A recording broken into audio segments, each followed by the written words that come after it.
So hello friends, आज हम करेंगे क्लास 10 के साइंस के चैप्टर 1 केमिकल रिएक्शन इक्वेशन के एमसीक्यू क्वेश्चंस। सबसे पहले हम यहाँ पे इजी क्वेश्चंस को ले रहे हैं और देन हम इनका डिफिकल्टी लेवल बढ़ाएंगे।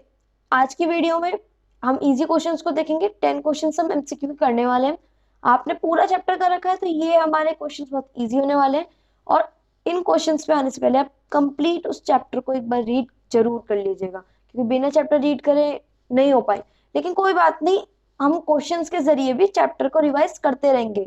जैसे कि हम जैसे स्टार्ट करते हैं क्वेश्चन नंबर 1 से।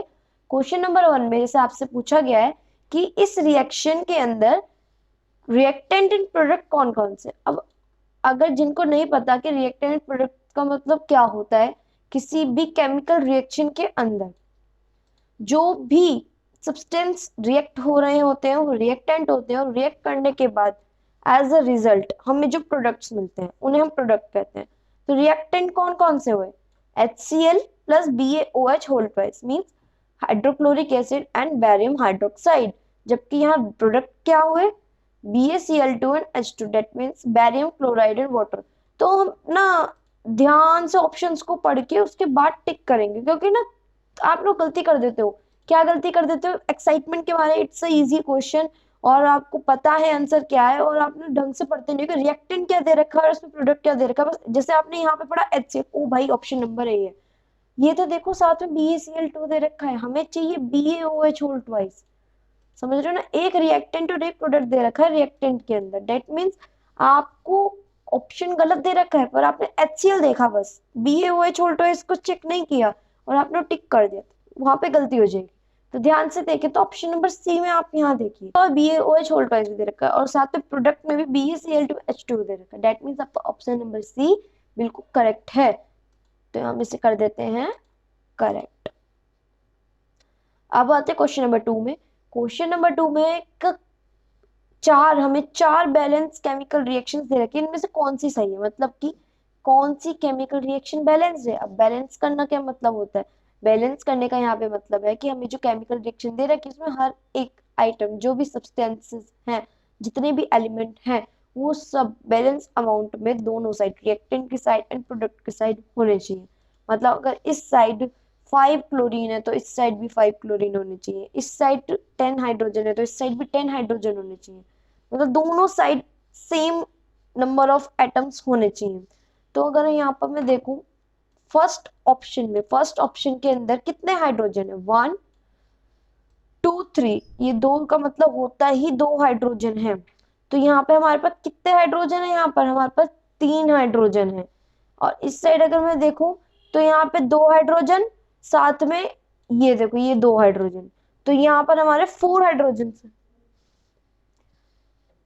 यहाँ पे हाइड्रोजन कितने हैं? 3। और यहाँ पे हाइड्रोजन कितने हैं? 4। डेट मीन्स यहाँ पे बैलेंसिंग कंप्लीटली नहीं है। तो हम सेकंड ऑप्शन पे आ जाएंगे, हम बाकी एलिमेंट्स को चेक नहीं करेंगे, उसमें टाइम वेस्ट नहीं करेंगे जब हमारा पहला एलिमेंट ही बैलेंस नहीं है। तो हम सेकंड ऑप्शन में आएंगे। तो देखेंगे तो 2 हाइड्रोजन, ये रहे दो, मतलब 4 हाइड्रोजन है। इधर कितने हाइड्रोजन है? इधर भी 4 हाइड्रोजन है। दैट मीन्स यहाँ तो हाइड्रोजन बैलेंस है। नेक्स्ट एलिमेंट देखेंगे क्लोरीन, कितने हैं? 2 क्लोरीन है और यहाँ पर भी 2 क्लोरीन है, ये भी बैलेंस।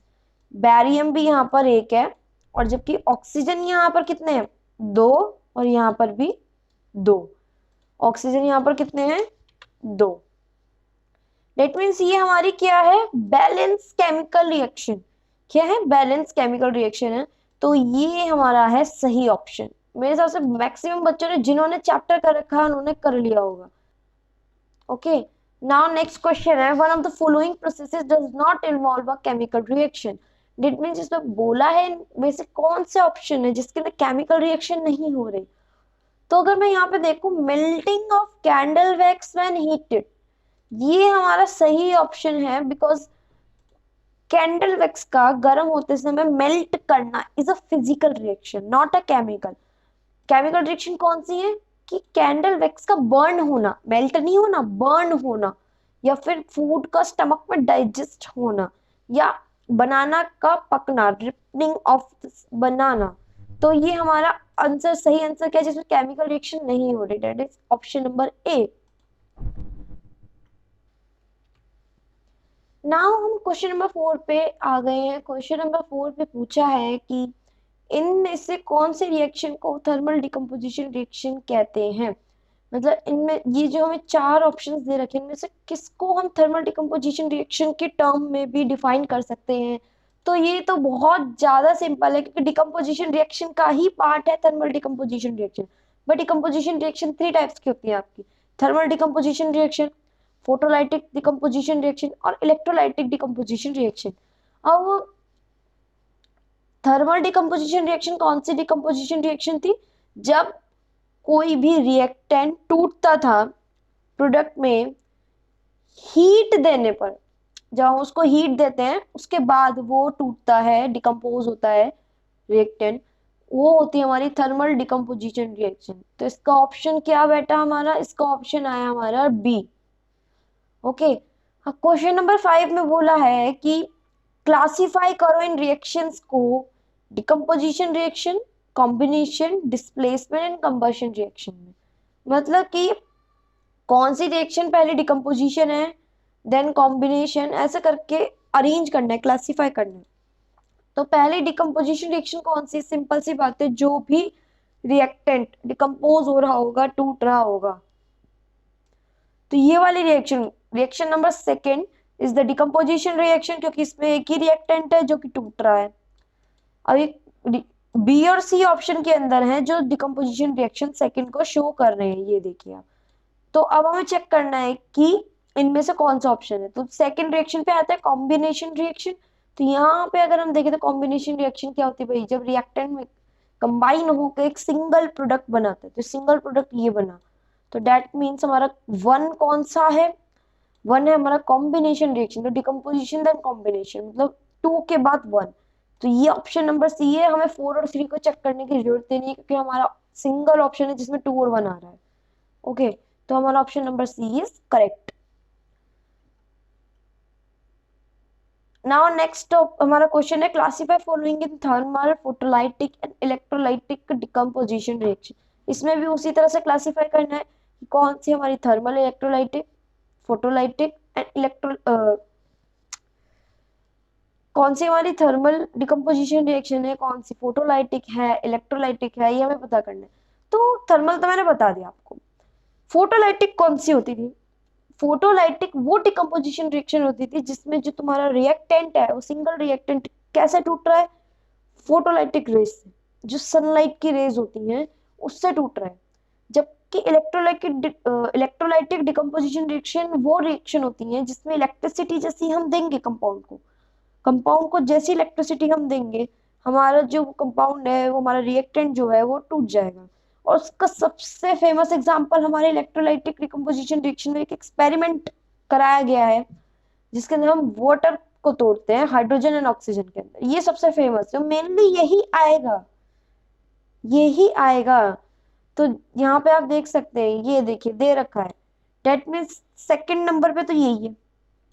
पहला बोला थर्मल, तो मैं अगर फर्स्ट वाला देखूं तो थर्मल ही है, क्योंकि जब हम इसे हीट देते हैं जब ये इस तरह से टूटता है calcium oxide and carbon dioxide में। ठीक है, सेकंड वाला हमारा क्या है? सेकंड वाला हमारा इलेक्ट्रोलाइटिक है, साफ साफ दिख रहा है। और आपको ये वाला एग्जांपल भी बहुत अच्छे से पता होगा, ये फोटोलाइटिक का है। जब भी सनलाइट की फोटोलाइटिक रेज गिरती हैं तभी ये हमारा Ag और Cl2 में टूटता है। तो हमारा थर्मल, फोटोलाइटिक और इलेक्ट्रोलाइटिक का अगर मैं अरेंजमेंट देखूं तो थर्मल क्या है? 1 देन 3 एंड देन इलेक्ट्रोलाइटिक मतलब 2, 1 3 2। कौन सा हमारा ऑप्शन? 1, ये देखिए 1 फिर 3 फिर 2, थर्मल, फोटोलाइटिक देन इलेक्ट्रोलाइटिक, तो 1 3 2। तो option number A is the correct option. और क्वेश्चन नंबर 7 करते हैं। क्वेश्चन नंबर 7 में बोला है कि इनमें से कौन सी रिएक्शन हमारी ब्लैक एंड व्हाइट फोटोग्राफी के लिए यूज होती है। भाई ब्लैक एंड व्हाइट की आपको याद रखना पड़ेगा कि डिकम्पोजिशन रिएक्शन हमारी ब्लैक एंड व्हाइट फोटोग्राफी के लिए यूज होती है। और ये एमसीक्यू क्वेश्चन बहुत एक तरीके से इंपॉर्टेंट क्वेश्चन बन गया, क्योंकि एमसीक्यू क्वेश्चन है तो आ सकता है, आराम से आएगा।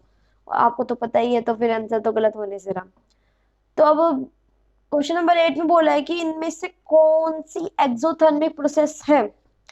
आपने एक रिएक्शन चैप्टर 1 में स्टार्टिंग में एक रिएक्शन पढ़ी है क्विक क्लाइम की, जिसमें जब हम क्लाइम की वाटर से रिएक्शन करवाते हैं तो स्लेक क्लाइम बनता है और उसमें बोलते हैं वो हॉट बनता है, मतलब है कि जिस टेस्ट ट्यूब में वो बनेगा वो गर्म हो जाएगी। डेट मीन्स उसमें से क्या रिलीज हो रही है, हीट रिलीज हो रही है, और जब उसमें से हीट रिलीज हो रही है तो डेट इज एक्सोथर्मिक रिएक्शन। क्या है वो? Exothermic reaction. Okay, second option में बोला है डाइल्यूशन ऑफ एन एसिड। जब हम एसिड को डाइल्यूट करेंगे, मतलब उसके अंदर वाटर मिक्स करना स्टार्ट करेंगे, तो उसमें से फिर से रिएक्शन होगी और बहुत ज्यादा हीट इवॉल्व होगी। डेट मीन्स ये भी क्या है? Exothermic process. तो first and second option exothermic है, बाकी हमें पढ़ने की जरूरत नहीं क्योंकि हमारा ऑप्शन नंबर ए यहाँ पर करेक्ट हो चुका है, तो हमें चेक करने की जरूरत नहीं है इसको। अब क्वेश्चन नंबर 9 में बोला है oxidation is the process which involve. भाई ऑक्सीडेशन एंड रिडक्शन दो प्रोसेस हैं जो कि रिडॉक्स रिएक्शन बनाते हैं। ऑक्सीडेशन मतलब क्या होता है? हमारा जो हमारे रिएक्टेंट है, रिएक्टेंट के अंदर जो हमारे को बहुत सारे कंपाउंड्स दे रखे हैं उनके अंदर जिसमें ऑक्सीजन का एडिशन हो जाएगा वो ऑक्सीडेशन होएगा, जबकि जहां पर रिमूवल ऑफ ऑक्सीजन हो जाएगा वो रिडक्शन हो जाएगा। समझ रहे हो ना? ऑक्सीडेशन में एडिशन ऑफ ऑक्सीजन होता है, जबकि रिडक्शन में एडिशन ऑफ हाइड्रोजन होता है। अगर इसका उल्टा मैं कहूं तो ऑक्सीडेशन में रिमूवल ऑफ हाइड्रोजन होता है और रिडक्शन के अंदर रिमूवल ऑफ ऑक्सीजन होता है। समझ रहे हो? तो लेकिन अगर जैसे यहाँ पे ऑक्सीडेशन में दो ऑप्शन है, addition of oxygen and removal of hydrogen. तो इस ऐसे टाइम पे हमें क्या करना है? ऐसे टाइम पे हमें एडिशन ऑफ ऑक्सीजन को चूज करना है। हमें ऑप्शन में इसकी रियल डेफिनेशन को चूज करना है, एडिशन ऑफ ऑक्सीजन को। जैसे और यहाँ जैसे रिडक्शन में भी addition of hydrogen and removal of oxygen दो ऑप्शंस दे रखे हैं, तो यहाँ पर हमें उसकी एक्चुअल डेफिनेशन मतलब एडिशन ऑफ हाइड्रोजन को चुनना है। ओके, तो ये इसका रियल ऑप्शन है। दो इसका ऑप्शन है ए और इसका है बी।